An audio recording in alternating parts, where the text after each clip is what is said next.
Hello and welcome to जरा हटके। मुबशर जैदी, जरार खोड़ो और वसतुल्ला खान का सलाम कबूल कीजिए। जैसे पूरी दुनिया में चार मौसम होते हैं, वैसे ही हमारे मुल्क में चार मौसम होते हैं किल्लत के।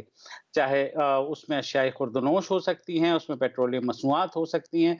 अमूमन चीनी की किल्लत होती है एक सीज़न में आटे की किल्लत हो जाती है, एक सीज़न में दवाइयों की किल्लत हो जाती है, और जैसे आजकल हो रहा है यानी पेट्रोल की मसनूआत की किल्लत। जब हुकूमत ने 31 मई को पेट्रोल की कीमतें कम करने का ऐलान किया था, तो अगले दिन से लेके आज तक बेशतर मुल्क के पेट्रोल पंप्स पर पेट्रोल नहीं मिल रहा। और पीएसओ के कुछ पंप्स हैं जो पेट्रोल दे रहे हैं, दीगर जो ऑयल मार्केटिंग कंपनीज हैं वो साफ इनकारी हैं कि जनाब पेट्रोल नहीं है। और खासी अवाम को मुश्किलात हैं, लंबी लंबी लाइनें हैं, तमाम सूबों में यही सूरत हाल है। और मज़े की बात यह है कि जब ये कीमत कम हुई तो पहली जून को जो डीजी ऑयल हैं वजारत तवानाई के, उन्होंने एक खत लिखा चेयरमैन ओगरा को, जिसमें उन्होंने लिखा कि उन्हें इस बात की क्योंकि क्योंकि कीमतें कम हुई हैं, अब सारे परेशान हैं कि कीमतें कम हैं फिर किस चीज़ की किल्लत है। तो उन्होंने लिखा था कि जनाब कीमतें जो हैं पहली जुलाई से बढ़ जाएंगी, लिहाजा अभी से वो वार्निंग दे रहे हैं कि ये जो ज़ख़ीरा अंदोज़ हैं वो पेट्रोल मार्केट से गायब कर लेंगे, लिहाजा विजिलेंस कमेटीज बनाई जाएं और जो जाकर के वो पेट्रोल पंप और ऑयल डिपोज के ऊपर रेड करें और देखें कि कौन ज़ख़ीरा कर रहा है। मगर इस बात को 9 दिन गुजर गए और अवाम ख्वार होते रहे, ना विजिलेंस टीमें गई ना कुछ हुआ। आज काबीना में भी ये मसला डिस्कस हुआ, वजीर आजम इमरान खान ने हस्बे मामूल नोटिस ले लिया। उससे पहले कल रात को वजीर तवानाई उमर अयूब खान की ट्वीट आई, जिसमें उन्होंने ये कहा, और ये ट्वीट भी रात को 11 बजे के बाद आई, जिसमें कहा गया कि पाकिस्तान में 10 रोज़ा पेट्रोल का ज़ख़ीरा मौजूद है। ज़िला इंतज़ामिया को हिदायत जारी की गई हैं कि मसनूई क़िल्लत और मुनाफ़ाखोरी बिल्कुल बर्दाश्त नहीं की जाएगी। आपको पता है हुकूमत सख़्त नोटिस लेती है और वज़ीर आज़म का अज़्म है कि माफ़िया की कमर तोड़ देंगे। अब माफ़िया की कमर उसी वक़्त टूटती है जब अवाम की कमर टूट चुकी होती है। यही हमने चीनी बहरान में देखा कि चीनी 17 रुपए बढ़ गई और अवाम की कमर तो टूट गई, मगर माफिया की कमर तोड़ते तोड़ते कीमत वहीं की वहीं रही। यहाँ ये हुआ है कि इस खत की बिना पर जो पहली जून को लिखा गया, जिसमें वजारत ने ये वाज़े इशारा दे दिया ज़रार और वसत कि पहली जुलाई से जो है मुतवक्को है कि कीमतें बढ़ जाएंगी। तो जाहिर सी बात है ये ऑयल मार्केटिंग कंपनीज ने कहा कि जनाब क्योंकि वो ये इशारा दे रहे हैं, लिहाजा ये सारे का सारा जो है उनको ये इशारा मिल गया कि वो ज़ख़ीरा कर लें। और उसके बाद जो है वो हिस्ट्री है, 9 दिन हो गए हैं, कमेटी भी बनी है। मज़े की बात ये 4 जून को भी एक लेटर गया ओगरा को वज़ारत तवानाई की जानिब से, जो ओगरा ने आगे भी लिखा कि जनाब जो हाई ऑक्टेन की कीमतें हैं वो वो जो हैं वो कम नहीं हो रही और आप लोग मुसलसल ज़्यादा कीमत पर बेच रहे हैं, तो इस बारे में भी कुछ करना चाहिए। उस बारे में भी कुछ नहीं हुआ। बस ये ज़रूर हुआ कि जिन अवाम को आम पेट्रोल नहीं मिला, उन्हें 150 रुपए जो है हाई ऑक्टेन डलवाना पड़ा। तो चाँदी ही चाँदी है। ये सूरत-ए-हाल हर साल, 2 साल बाद आती है। हमारे साथ इस वक़्त खलीक कियानी मौजूद हैं, डॉन अखबार के स्पेशल करेस्पॉन्डेंट हैं और हमेशा कड़ी नज़र रखते हैं इस सारी मईशत के ऊपर भी और इस तरह की जो क्राइसिस आते हैं। तो Khalid, welcome to the show. मुझे बताइए, आपके लिए ये क्राइसिस कोई नया नहीं है, हुकूमत का कहना कि माफिया की कमर तोड़ देंगे ये भी नया नहीं है, तो इस सारी बहरान में नया क्या लगा आपको? और जैसे आप कह रहे हैं कि माफिया, सबसे बड़ा माफिया मिसमैनेजमेंट है, उससे बड़ा माफिया कोई भी नहीं है। जी खलीक, आपको आवाज आ रही है? जी मुझे आ रही है। मैंने कहा मिसमैनेजमेंट जो है वो सबसे बड़ा माफिया है हेलो। जी। हेलो। जी खलीक, तो इस सारे बहरान में कुछ नया है या ये उन्हीं बहरानों की तरह है जो पुरानी हुकूमतों में भी आते रहे और ऐसा ही होता रहा, माफिया नोट छापता रहा, पैसे बनाता रहा और हुकूमत सिर्फ जबानी कलामी बातें करती रही? सर जितना भी सारा माफिया है वो सिर्फ मिसमैनेजमेंट का माफिया और कोई माफिया नहीं है मेरे ख्याल में। ये सारी सिचुएशन जो है, मैं आपको एक सिंपल चीज पहले बता दूं कि हर महीने जो ऑयल कंपनीज हैं, जो रिफाइनरीज हैं और जो ओगरा और जो हुकूमत है इनकी एक मीटिंग होती है जिसको कहते हैं प्रोडक्ट रिव्यू मीटिंग, जिसमें एक एक आइटम जो है उसके बारे में डिस्कशन होती है कि इस अगले महीने में कितनी रिक्वायर्ड होगी और वो कहाँ कहाँ से पूरी की जाएगी, कौन सी रिफाइनरी कितना प्रोड्यूस करेगी, कौन सी कंपनी जो है वो कहाँ से कितना इंपोर्ट करेगी। एक एक टन का हिसाब होता है और उसकी बेसिस के ऊपर सबकी ड्यूटियां लग जाती हैं कि जी आपने अगले महीने आपने ये काम करना है। अच्छा, एक चीज तो ये है। उसके बाद जो है एक दूसरी चीज है जो डेली सप्लाई रिपोर्ट होती है, डीएसपी उसको कहते हैं।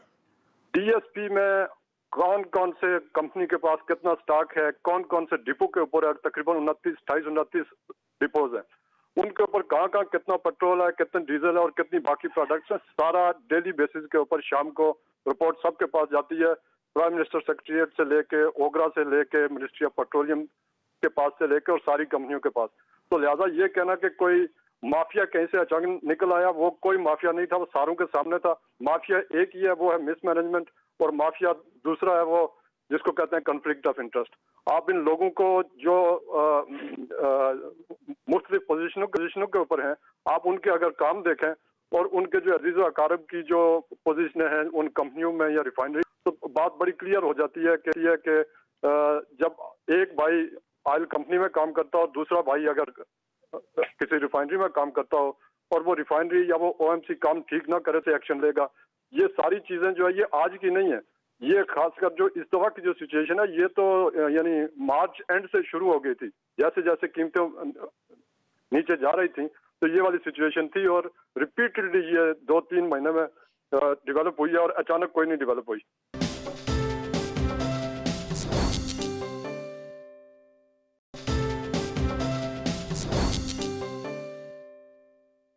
यानी अब मुझे ये बताइए कि वज़ीर आज़म ने आज ये भी कहा कि 21 दिन के ज़ख़ीरे इंश्योर किए जाएँ, जो कि मैंडेटरी थे।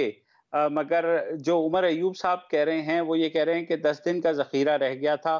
तो ये जो 21 दिन से 10 दिन के ज़ख़ीरे पे आ गए, क्या वजह हुई? हुकूमत इसके ऊपर अपनी सुपरविज़न सही से नहीं रख सकी, या ये है कि हमेशा ही ऐसा होता है कि कोई भी ऑयल मार्केटिंग कंपनी जो मैंडेटरी 21 दिन का रिजर्व है वो नहीं रखती?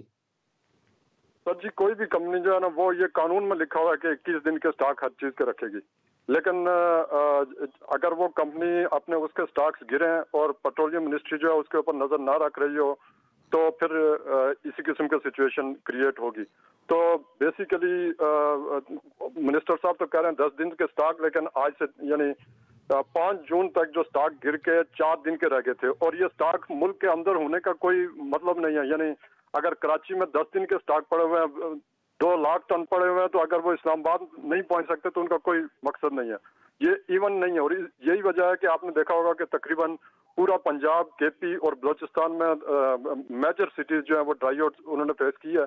और उसके बाद अगर ये कहा जाए कि जो पेट्रोलियम मिनिस्ट्री है उसके लोग और जो ओगरा के लोग सारों ने अपना काम जो जिसने जो काम करना था वो नहीं किया और उसका फायदा उठाया रिफाइनरीज ने और ऑयल कंपनीज ने, और उन्होंने प्रॉफिट अपना जो नुकसान था उसको बचाने के लिए उन्होंने इंपोर्ट्स नहीं की या उन्होंने प्रोडक्शन नहीं की।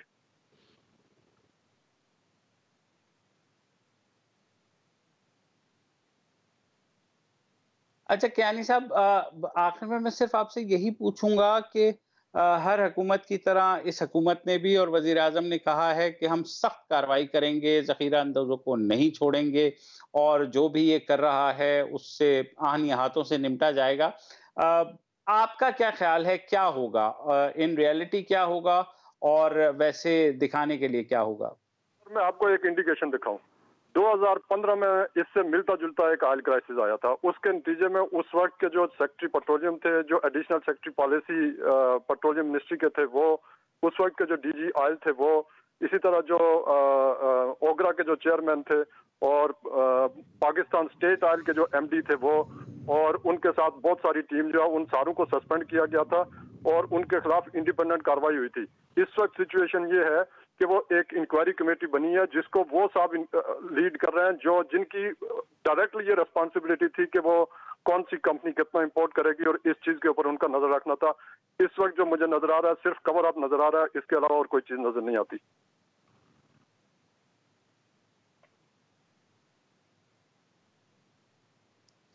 अच्छा, एक छोटी-सी ब्रेक लेनी है और ब्रेक के बाद वापस आते हैं, तो ये जो सिलसिला चल रहा है कि पेट्रोलियम मसनूआत को डीरेगुलेट करने का, उस पर भी बात करते हैं, मगर इस ब्रेक के बाद।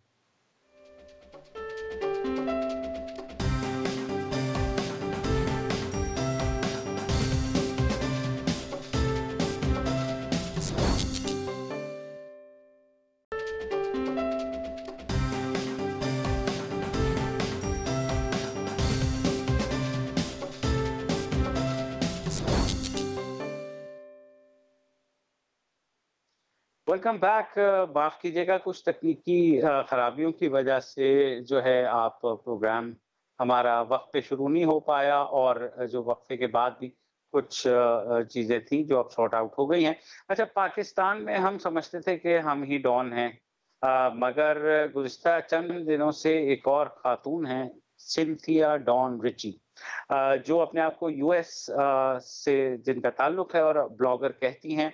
बहुत अरसे से आप सोशल मीडिया पर उनको देख रहे थे, हम भी देख रहे थे, मगर अचानक उन्होंने इल्ज़ामात लगाने शुरू किए हैं पाकिस्तान की तीसरी बड़ी जमात पाकिस्तान पीपल्स पार्टी की लीडरशिप के ऊपर, ख़ुसूसन साबिक़ वज़ीर दाख़िला रहमान मलिक और साबिक़ वज़ीर आज़म यूसुफ़ रज़ा गिलानी और साबिक़ वज़ीर सेहत मखदूम शहाबुद्दीन के बारे में, कि उन्होंने उनके साथ जो गैर मुनासिब तरीके से फिजिकल इंटरैक्शन किया। रहमान मलिक के ऊपर तो सीधा उन्होंने इल्ज़ाम लगाया है कि उन्होंने उन्हें रेप किया है, जिसकी क्लैरिफिकेशन आई है, और ये तीनों हज़रात जो हैं कह रहे हैं कि ये खातून झूठ बोल रही हैं। साथ ही रहमान मलिक ने दावा किया है कि उन्होंने एक जो है हर्जाने का नोटिस भी इनको भिजवा दिया है, मगर एफआईए में भी इनकी समाअत हुई, जिसमें सिंथिया ने अपना एक तवील बयान रिकॉर्ड कराया, तहरीरी बयान भेजा था, खुद नहीं, खुद भी गई थी। उनके साथ यूएस एम्बेसी के एक डिप्लोमेट भी साथ गए थे।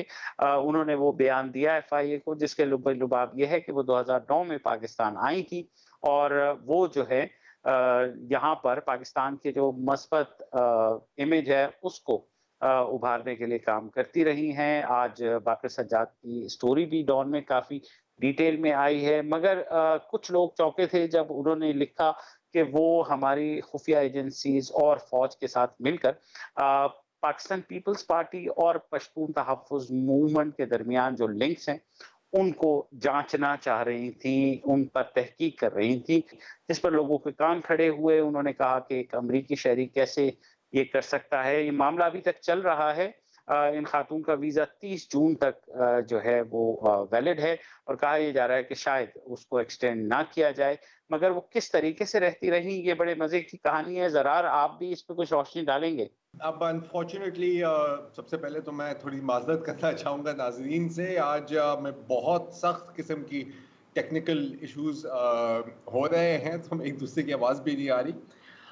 देखिए, मेरी नज़र में, अच्छा, सबसे पहले, क्योंकि मुझे नहीं पता मुबश्शिर कि आपने क्या कहा है, कि एक तो रूल ऑफ थंब और जो एक जनरल एसओपी या प्रोटोकॉल होता है कि किसी किस्म का इस तरह का जो भी इल्ज़ाम होता है, चाहे रेप का या हरासमेंट का, वो जो भी लगाए और जिस पर भी लगे, इसकी पूरी एक इन्वेस्टिगेशन होनी चाहिए। अच्छा, अब इन्वेस्टिगेशन उस वक्त होगी जब कोई कानूनी कंप्लेंट या कोई एफआईआर या ऐसी कोई भी चीज फाइल होगी। अभी तक ऐसा कुछ नहीं हुआ। अभी तक जो भी ये इल्जामात का सफाइयों का सिलसिला है, सफाइयाँ तो चले, मेरे ख्याल है कि एक केस भी फाइल किया है शायद रहमान मलिक ने, लेकिन मिस रिची की जानिब से जितने भी अभी एक्यूजिशंस हुए हैं, वो या तो फिर सोशल मीडिया पर हो रहे हैं या तो फिर मेन स्ट्रीम मीडिया पर हो रहे हैं। जब तक ये एक्चुअल चार्ज और एक्चुअल कंप्लेंट नहीं होगी, तो फिर आप दूध का दूध और पानी का पानी होना करना नामुमकिन है। मैं अब थोड़ा सा बात करना चाह रहा हूँ, लेकिन जो सबसे जो मेरे लिए जो एक और भी सवाल है वो ये है कि अभी तक ये भी नहीं समझ आ रहा कि ये कौन है और ये यहाँ कर भी क्या रही हैं। आज बाक़िर सज्जाद साहब हमारे कॉलीग हैं, उनका एक बहुत तफसीली आर्टिकल आया है इसी के ऊपर। इसमें बताया गया कि इनकी जो पहली जो विजिट थी पाकिस्तान वो अक्टूबर 2009 में थी, और ये कहा जाता है कि क्योंकि वो उस वक्त टेक्सास में रह रही थी, अमेरिकन रियासत टेक्सास में रह रही थी, तो अपेरेंटली विजिट वीज़ा मिला उन्हें from the Pakistani consulate in Houston. अच्छा, पहले वो विजिट वीज़ा पर आई, लेकिन फिर आती रही जाती नहीं, आती नहीं जाती नहीं, फिर इसके वीज़ा ट्रांसफॉर्म हो गया इनटू अ बिजनेस वीज़ा। और बिजनेस वीज़ा मतलब फिर आप कहेंगे क्या बिजनेस थी, तो उस वक्त एक एनजीओ अपेरेंटली इन्होंने बनाई थी। अच्छा, अब ये सब कुछ ठीक है, फॉरेन नेशनल्स आते हैं, वो यहाँ पर विजिट भी करते हैं, वो काम भी करते हैं, लेकिन जनरली उनकी इतनी एक्सेस मैंने नहीं देखी, अनलेस के कोई बहुत हाई लेवल के सहाफ़ी हों या कोई बहुत और कोई जाने माने लोग हों, कि इतनी access not only to Pakistan political leadership, जैसे कि उनकी जो पहली मुलाकात थी, जिसमें मतलब इस वक्त वो पाकिस्तान में अननोन थे, उनकी पहली मुलाकात में MQM मुत्तहिदा कौमी मूवमेंट के लीडर्स के साथ उनकी मुलाकात हुई, और उसके बाद उन्होंने ट्वीट भी की। यहाँ से ये सिलसिला बढ़ता गया। पाकिस्तान पीपल्स पार्टी की जो क़यादत है उनके साथ, पार्टी की क़यादत के साथ, एंड मोस्ट इंटरेस्टिंगली हर बार ऐसी तस्वीर भी आती हैं, ऐसी ट्वीट्स भी आती हैं, कमांडर्स की ट्रेनिंग देखने, कभी वो पुलिस की नहीं है। बीच में उन्होंने ये भी कहा था कि उनको एक बिजनेस उनकी है जिसमें वो डॉक्टर्स को कम्युनिकेशन स्किल सिखा रही हैं। तो माय क्वेश्चन इज कि अगर ये एनजीओ में थी भी सही और ये यहाँ पर आकर उस एनजीओ के तहत काम भी कर रही हैं, तो सिर्फ आप हमारा थोड़ा सा रिकॉर्ड देख लें, पिछले 8-9 सालों का रिकॉर्ड देख लें कि जनरली एनजीओज को कितनी एक्सेस दी जाती है पाकिस्तान में। उल्टा मैंने तो जो देखा है वो ये है कि बहुत ऐसे एनजीओज हैं जो फिर ब्लैकलिस्ट भी हो जाते हैं, बहुत ऐसे फॉरेन जर्नलिस्ट भी हैं जिनको वीज़ा नहीं मिलता। इनफैक्ट अभी हाल में ही एक लिटरेरी फेस्टिवल हो रहा था और उसमें एक स्पीकर आने थे और उनका भी वीज़ा डिनाई हो गया। तो पॉइंट इज कि ये इसमें क्या ऐसी खासियत है कि बार बार ना सिर्फ इनका वीज़ा एक्सटेंड होता है, बल्कि इनको मल्टीपल ईयर बिजनेस वीज़ा भी मिल जाता है, हालांकि बज़ाहिर कोई ऐसी बिजनेस है ही नहीं। इसके साथ साथ आज़ाद सैयद साहब ने भी एक कोई 35-40 मिनट की एक अपनी YouTube पे वीडियो अपलोड की है, जिसमें उन्होंने पूरी इनकी ट्रैवल डिटेल्स, पूरी किसके साथ मुलाकात, क्या है क्या नहीं है, वो पूरी बयान की है। अगेन अनफॉर्चुनेटली उस वीडियो की क्लिप्स भी हम अभी नहीं चला सक रहे, लेकिन मुझे थोड़ी सी अजीब किस्म का एक शक पड़ता है कि all is not well with this picture. एक अमेरिकन नेशनल इतना ओपनली पाकिस्तान के उन इलाकों में घूम रही हैं जहां पर यूजुअली हमें एक्सेस नहीं मिलती, और मतलब ज़ाहिर आप फिर कह रहे होंगे कि यार तुम तो जल गए हो, तो थोड़ा सा बिल्कुल मैं जला भी हूँ कि यार मतलब आप इतना सराह रहे हैं किस लिए, मतलब क्या क्या खासियत है, क्या मिल रहा है? क्योंकि अगर आप देखें तो इनका एक हमेशा रहता है कि जी मैं पाकिस्तान का पॉजिटिव इमेज डिपिक्ट करना चाह रही हूँ, लेकिन जितने भी इनके आर्टिकल्स आए हैं मैंने कभी ये नहीं देखा कि किसी फॉरेन पब्लिकेशन में या किसी यूएस पब्लिकेशन में इनका कोई आर्टिकल आया हो कि भाई Pakistan is a wonderful place या ऐसे वैसे। पाकिस्तानियों के सामने पाकिस्तान के इमेज बेहतर करने का तो कोई ऐसा फायदा नहीं है। और जो मुझे एक और जो अजीब बात लग रही है कि अभी इनके जो एक मुबैना लेटर सामने आया है जो FIA को इन्होंने रिप्लाई की है, उसमें ये कहा है कि जी मैं पाकिस्तान की पॉलिटिकल पार्टीज में पर रिसर्च कर रही हूँ, और इसमें पाकिस्तान पीपल्स पार्टी का भी जिक्र किया और फिर PTM का भी इन्होंने जिक्र किया है। तो कितने ऐसे फॉरेन नेशनल्स हैं जो आते हैं विजिट वीजा पे, फिर उनका बिजनेस वीजा बन जाता है, फिर उनकी कोई अननोन किस्म की NGO होती है और बाकी लोग कहते हैं कि जी बिल्कुल आप हमारे मुल्क में ना सिर्फ घूमें बल्कि आप हमारे मुल्क की पॉलिटिकल पार्टीज पर रिसर्च भी करें और फिर उन्हीं पॉलिटिकल पार्टीज को स्कैंडलाइज करें आप अपने सोशल मीडिया अकाउंट पर।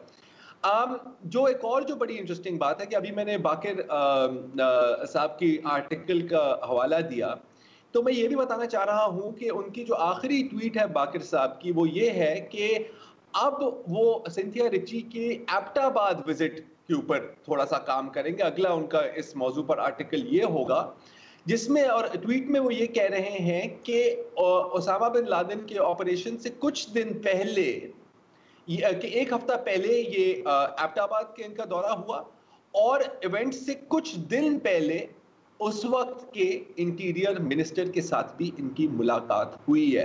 اب مانا کہ گوروں کو ہم بہت مطلب اچھا سمجھتے ہیں اس ملک میں, اور اگر آپ گورے ہیں تو آپ کو کافی ایکسیس بھی مل سکتی ہے.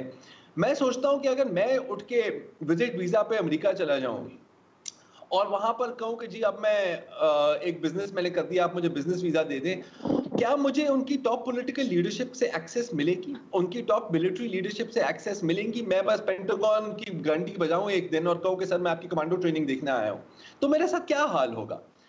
تو ظاہر ہے کہ ان میں some thing special about her. ویسے ڈیکلن والش کا تو ہم نے ویزا ریجیکٹ کر دیتے ہیں, 1000 اور لوگوں کے ویزے ریجیکٹ کر دیتے ہیں. ہم ہمیشہ کہتے ہیں کہ جی we have to be careful, یہ غدار ہے, یہ N G O foreign agenda پہ کام کر رہی ہے. تو میرا سوال ہے یہ کس کی ایجنڈا پہ کام کر رہی ہے؟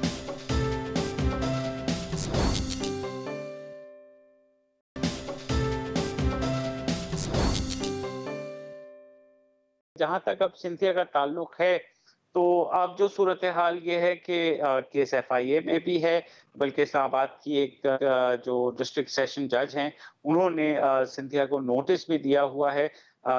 اس بارے میں اگر جب یو ایس ایمبیسی سے بھی رابطہ کیا گیا تو انہوں نے اس کے اوپر کوئی کلیئر کٹ جواب نہیں دیا, سوائے اس کے کہ وہ اپنے شہریوں کے جو ہے رائٹس کی حفاظت کرتے ہیں, جو کہ ظاہر ہے کوئی بھی سفارت خانہ ایسا ہی بیان دے گا. کچھ خدشات یہ بھی بیان کیے گئے کہ جناب وہ شاید سی آئی اے کی طرف سے مول نہ ہو, سی آئی اے کی انفارمنٹ نہ ہو, اور انہیں ان جگہ تک رسائی دی جانا غلط تھا جو جہاں تک کسی بھی امریکی شہری کو رسائی نہیں دی جاتی.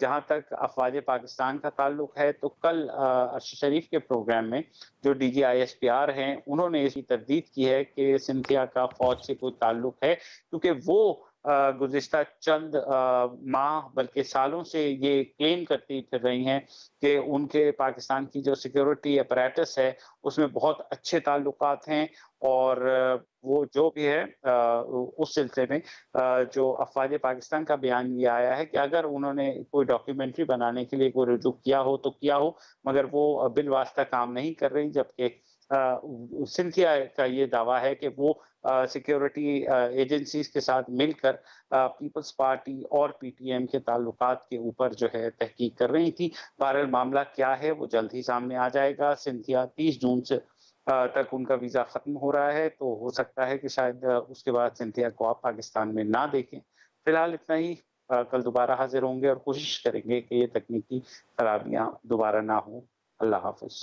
السلام علیکم. اگر آپ کو ہمارے شو پسند آیا ہے تو پلیز ہمارے یوٹیوب چینل کو سبسکرائب کریں, اور اگر مناسب سمجھے تو اس ویڈیو کو لائک بھی کر لیں, تو کوئی حرج نہیں ہے, اور شیئر بھی کر لیں اور کمنٹ بھی کر دیں, ورنہ وہ سب ایسے ہی لکھتے رہیں گے. اور یہ جو دونوں کہہ رہے ہیں یہ کر لیں جی پلیز, نہیں تو ہمیں بھی گھر جانا ہے, میں آپ کے کمپیوٹر میں نہیں رہنا 24 گھنٹے. صحیح بات.